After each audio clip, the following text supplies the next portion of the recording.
on va utiliser le jeu de Marianne Hubert, enfin, qui a été dessiné par quelqu'un d'autre, mais c'est elle qui a eu des lectures. Et on va voir comment ça marche.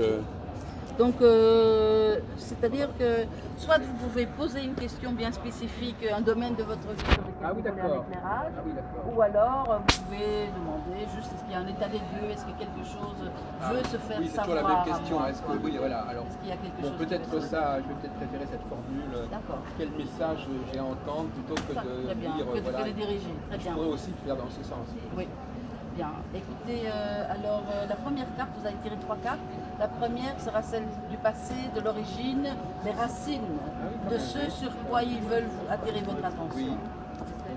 Par la main droite, gauche. Comme vous voulez, aucune espèce d'importance. Voilà la première. La deuxième, c'est la direction à prendre à long terme. Voilà. Et la troisième, c'est le conseil immédiat.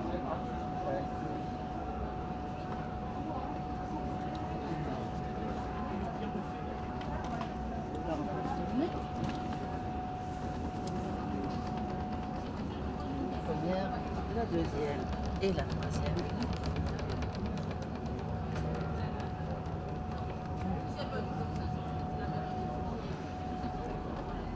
Alors c'est marrant parce que la première carte, elle parle justement de cette qu'on peut jouer à se faire peur en fait. Donc ici, cette carte représentative qu'on voit, c'est donc des enfants qui jouent dans une forêt, alors qu'il y a une maison qui est là, illuminée en arrière-plan. Voilà, c'est ça. Avec alors ça, c'est la carte de quoi ça? C'est la carte c'est celle qui représente le passé et les origines. Donc on doit l'interpréter du coup un peu comme si c'est à ça que vous avez joué. Par exemple, se faire peur, croire qu'on serait dans un univers malveillant, où il y aurait des multiples monstres qui seraient cachés dans les bois. Et en fait, voilà. Et donc vos parents, donc ici on peut prendre le divin comme vos parents, savent que ce n'est pas la réalité, mais ils vous ont, parce que là il y a donc une belle, il y a un repas sur la table, il y a un lit qui est préparé pour vous, et vous pouvez revenir quand vous voulez. Mais comme ils voient que vous aimez jouer à vous faire peur, donc ça s'adresse à l'humanité tout entière. On se fait peur tout en sachant qu'on a un besoin de repli et de refuge. Oui, c'est ça, mais peut-être que voilà, comme les enfants s'amusent beaucoup à avoir peur, nous en tant qu'humanité, ben, ils nous ont dressé une petite tente dans le jardin parce qu'ils ne sont pas pressés, ils ont confiance qu'un jour vous rentrerez à la maison. Donc on peut sortir, on peut s'éloigner de ce lieu, mais on sait qu'on peut y revenir. C'est ça. C'est-à-dire, est-ce qu'on sait... Dans notre état d'être humain actuel, on ne sait pas trop. La plupart des gens ne savent pas qu'ils peuvent retourner vers leur pays d'origine. Hein. Oui. Donc on joue avec oulala, le monde est dangereux, on peut manquer de ceci, de cela, il y a de la méchanceté, il y a du racisme, il y a de l'injustice, etc. Tout ça existe bien entendu, mais si ça existe dans ma vie à moi, ce n'est pas par hasard. Donc c'est un peu ça, je peux vous lire la citation si vous voulez. Hein. Elle est un peu longue. Non, mais... parce qu'on n'a pas tellement de temps. C'est ça, voilà. Bon, d'accord. Alors la deuxième carte, ça c'est celle qu'il faudra faire à long terme. Celle-ci, elle n'était pas complète parce qu'il y en avait une ici. Ah mais non, c'est autre chose. Ça, oui, on l'a pas tiré. On l'a pas utilisé. Vous auriez préféré qu'on ait toutes les cartes disponibles. Bah oui, mais bon voilà, maintenant c'est vrai qu'on va quand même faire confiance que c'était les bonnes cartes. Oui. La deuxième carte, ce qu'il faut faire, c'est qu'il faut qu'on aille souvent consulter l'enfant en nous. Vous voyez ici, il y a deux personnes. On pense une maman et une petite fille, en fait c'est la même personne.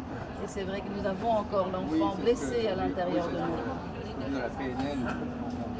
Bon, c'est-à-dire, sauf que ce qui est différent quand le guide en parle, c'est qu'il y a effectivement un enfant blessé qui est là dans vos profondeurs, qui a vraiment encaissé ce qui était douloureux, mais que cet enfant-là, il n'est jamais en contact avec le monde extérieur.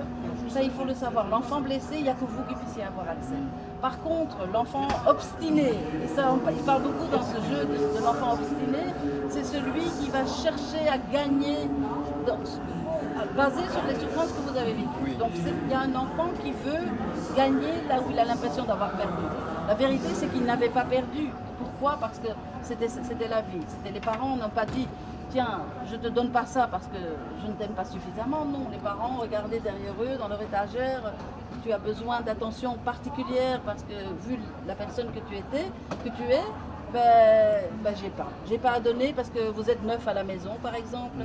Et donc les souffrances viennent non pas par la volonté de nos parents, mais parce qu'eux aussi sont des humains et qu'ils ont eux aussi vécu les manques et les absences. Voilà, donc c'est ça. Et donc, mais par contre, il y a cet enfant qui ne veut pas renoncer.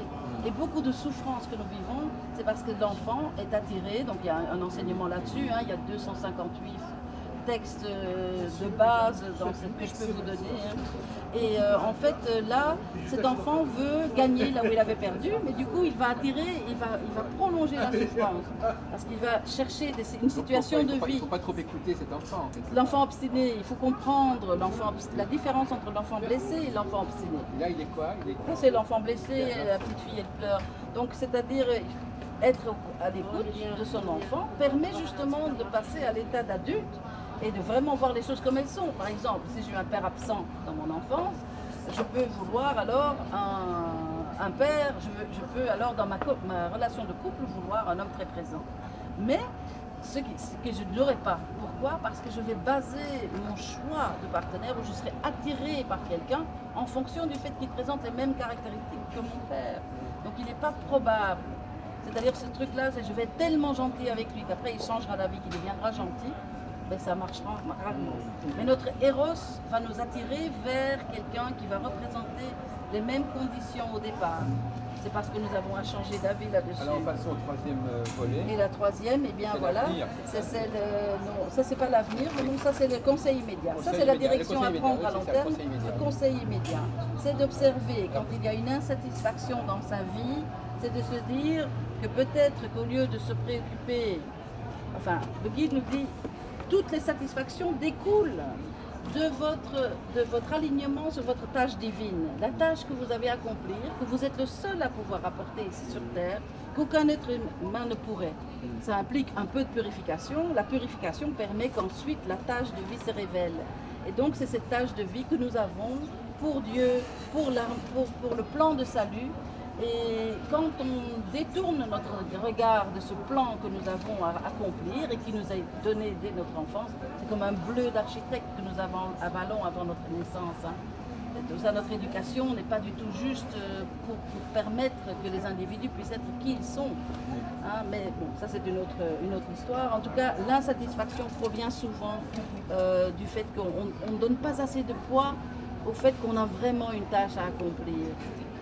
Et que parce qu'on va perdre du temps en se disant ben voilà, là je dois m'occuper de ma vie matérielle, ou je dois m'occuper de ma vie de couple, ou je dois m'occuper de ceci, de cela, pensant que se séparer, alors qu'en fait si nous allons vers là où nous devons aller, toutes ces satisfactions découlent très naturellement de l'accomplissement de cette tâche. En fait. Très bien, merci beaucoup. Merci à vous, c'est bien gentil.